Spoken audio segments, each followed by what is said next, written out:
तो चलिए देखते हैं पहला सवाल।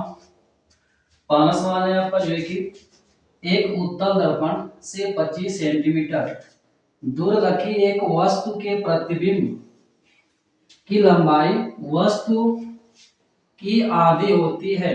दर्पण की फोकस दूरी ज्ञात कीजिए। तो क्या कर रहा है इसमें, एक जो है कि उत्तल दर्पण है। उत्तल दर्पण से जो है कि 25 सेंटीमीटर दूर पर वस्तु रखी है। वस्तु का जो प्रतिबिंब की लंबाई है, वस्तु के प्रतिबिंब की लंबाई वह वस्तु की आधी होती है। तो दर्पण की फोकस दूरी ज्ञात करना है। क्या ज्ञात करना है? दर्पण की फोकस दूरी। तो यहाँ पे इसको हम हल करेंगे तो यहाँ पर लिख देंगे जो है कि जो इस जो है कि आपके सवाल में जो डाटा दिया है उसको आप लिख लेंगे। तो क्या दिया है, एक उत्तल दर्पण से 25 सेंटीमीटर दूर रखी एक वस्तु। तो ये दिया है जो कि आपका वस्तु की दूरी जिसको हम दिखाते हैं यू से। तो यू का मान हो जाएगा आपका जो है कि 25 सेंटीमीटर। कितना हो जाएगा? 25 सेंटीमीटर। और इसको हम किस में रखेंगे जो है कि माइनस में। किस में रखेंगे? माइनस में, क्योंकि वस्तु की दूरी हमेशा जो है कि हमें किस में रखना है? माइनस में रखना है। ठीक है, आप यहाँ पे लिख लेंगे कि दिया हुआ है, लिख सकते हैं दिया है। फिर क्या कहा है कि वस्तु के प्रतिबिंब की लंबाई वस्तु की आधी होती है। मतलब जो प्रतिबिंब बनेगा वो वस्तु की आधी बनेगी। ठीक है ना? वस्तु की लंबाई यहाँ पे दिया नहीं है तो मानना पड़ेगा। जैसे मान लीजिए कौन सा दर्पण है? उत्तल दर्पण। ठीक है, ये मान लो कि उत्तल दर्पण है। तो उत्तल दर्पण के सामने जो एक वस्तु रखी है 25 सेंटीमीटर की दूरी पे। कितना दूरी पे रखी है? 25 सेंटीमीटर की दूरी पे रखी है। ठीक, ये हो जाएगा जो 25 सेंटीमीटर। ये यू का मान हो गया। और ये जो वस्तु की लंबाई है इसको मान लेते हैं हम जो है कि एच। और जो प्रतिबिंब की लंबाई होगी वो इसकी आधी होगी। मतलब हम जानते हैं कि उत्तल दर्पण में जो है कि प्रतिबिंब दर्पण के पीछे बढ़ता है, आभासी होता है, सीधा होता है। तो यहाँ पे जो है कि आपका ये मान लेते हैं प्रतिबिंब है। अब प्रतिबिंब की जो है कि लंबाई कितनी होगी तो इसकी आधी हो जाएगी, तो h/2 हो जाएगा। ठीक है ना? h/2। अब क्या करें कि आप लिखना पड़ेगा आपको कि माना वस्तु की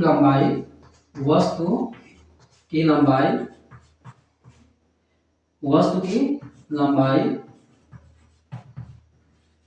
h है, स्मॉल h है। ठीक, तब प्रश्न अनुसार क्या हो जाएगा? प्रतिबिंब की लंबाई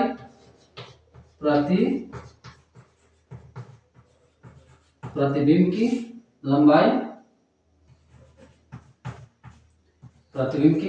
लंबाई इसको किससे दिखाएंगे? h डैश से। ठीक, तो h डैश बराबर कितना हो जाएगा? इसका आधा, मतलब h/2 हो जाएगा। कितना हो जाएगा? h/2 हो जाएगा। ठीक है, अब क्या करेंगे? हमको निकालना है फोकस दूरी, अर्थात हमें जो है कि f का मान निकालना है। f का वैल्यू हमें फाइंड करना है। ठीक है, तो चलिए f निकालने के लिए जो है कि हम जानते हैं कौन कौन से फार्मूले होते हैं। तो यहाँ पे होता है कि f बराबर होता है कि आपका r/2। मतलब जो है कि वक्रता त्रिज्या की आधी होती है फोकस दूरी। तो यहाँ से तो निकल नहीं पाएगा क्योंकि r का मान दिया नहीं। ठीक है, जब r का मान दिया होता है तब जो है कि यहाँ से आप f निकाल सकते हैं। तब एक और जो है कि सूत्र होता है दर्पण सूत्र, 1/f बराबर 1/v प्लस 1/u। ठीक, तो यहाँ से जो है कि हम क्या करेंगे? f का मान निकालेंगे। तो यहाँ से भी दिक्कत क्या होगी? u का तो मान दिया हुआ है आपका, लेकिन v का मान यहाँ पे नहीं दिया हुआ है, तो यहाँ से भी f नहीं निकलेगा। तब क्या करना पड़ेगा? तब हमें जो है कि पहले v निकालना पड़ेगा। और v कहाँ से निकलेगा? तो आप पढ़े थे कि रेखीय आवर्धन का सूत्र, यह बराबर क्या होता है? h डैश मतलब प्रतिबिंब की लंबाई बटे वस्तु की लंबाई, और यही बराबर होता है -v बटे u के। ठीक, यहाँ से हमें v निकालना है। h डैश दिया हुआ है आपका h/2, और वस्तु की लंबाई भी हमने मान रखा है h। ठीक है, तो यहाँ पे रख लेंगे, और यहाँ पे जो है कि u का मान रखेंगे तो यहाँ से v का मान निकल जाएगा। तो पहले जो है कि हमें क्या करना पड़ेगा? इस सूत्र का हमें प्रयोग करना पड़ेगा कि h डैश बटे h बराबर -v बटे u, इसका हमें प्रयोग करना पड़ेगा। ठीक है, तो चलिए हम इसको हल करते हैं। यहाँ से जो है कि हम निकालेंगे v का मान, तो सूत्र से चलेंगे हम लोग। सूत्र से कौन सा सूत्र होगा आपका? तो हो जाएगा, लिखेंगे कि h डैश बटे h बराबर -v बटे u। तो h डैश कितना है? तो h/2, तो यहाँ रखेंगे h/2 और नीचे में क्या है एच, अब बराबर में क्या होगा माइनस भी, आयु का मान कितना है माइनस का जो है कि 25 सेंटीमीटर, तो यहाँ पे रख लेंगे 25, ठीक है। अब ये जो है कि क्या होगा एच जाके इस 2 में गुणा हो जाएगा, तो यहाँ पे जो है कि आपको क्या मिलेगा, तो यहाँ पे आपको मिल जाएगा जो है कि एच बटे 2h, ठीक। अब बराबर हो जाएगा आपका जो है कि माइनस भी, मतलब यहाँ माइनस है और यहाँ पे भी माइनस है, तो गुणा हो जाएगा तो ये प्लस में हो जाएगा, यहाँ से हटा लेंगे या प्लस में हो जाएगा, तो v बटे 25। अब ये यस से यस कट जाएगा, तो यहाँ बचेगा 1/2, 1 बाई जो है कि 2 बचेगा, अब बराबर जो है कि आपका हो जाएगा v बटे यहाँ पे 25। यहाँ से v का वैल्यू निकालेंगे तो आपका निकल के आ जाएगा जो है कि 25 बटे जो है कि 2 सेंटीमीटर, ठीक है। ये जो है कि आप v फाइंड कर लिए, निकाल लिए। अब इसके आगे क्या निकालना है, अब हम चलते हैं कि अभी सूत्र का प्रयोग कर लेते हैं, दर्पण सूत्र का। तो यहाँ से आपको जो है कि f निकल जाएगा, क्यों, क्योंकि u का मान जो है कि दिया था और v का मान हमने निकाल दिया, अब यहाँ से f का मान आपका जो है कि निकल जाएगा, मतलब इस दर्पण की फोकस दूरी निकल जाएगी, ठीक है ना। तो चलिए इसके आगे जो है कि हम देखते हैं, इसके आगे जो है कि हम करते हैं वो, यहाँ पे हो जाएगा आपका जो है कि लिखेंगे जो है कि दर्पण सूत्र से, पहले लिखेंगे सूत्र से,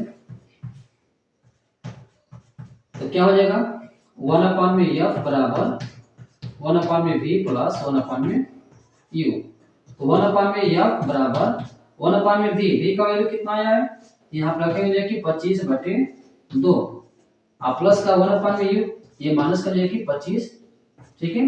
ये 2 चला जाएगा ऊपर, तो 1 में f बराबर हो जाएगा आपका जो है कि 2 बटे 25, यहाँ पे प्लस और यहाँ पे प्लस, यहाँ पे माइनस, तो ये बीच में आ जाएगा माइनस, तो 1 में जो है कि 25, नीचे जो है कि सेम है तो ऊपर का जो है कि अपना जोड़ जैसा चीज रहेगा उसके हिसाब से जोड़ घटा लेंगे, तो वहां पे हो जाएगा आपका 1 में f बराबर यहाँ पे हो जाएगा आपका 2 माइनस 1 बटे 25, ठीक।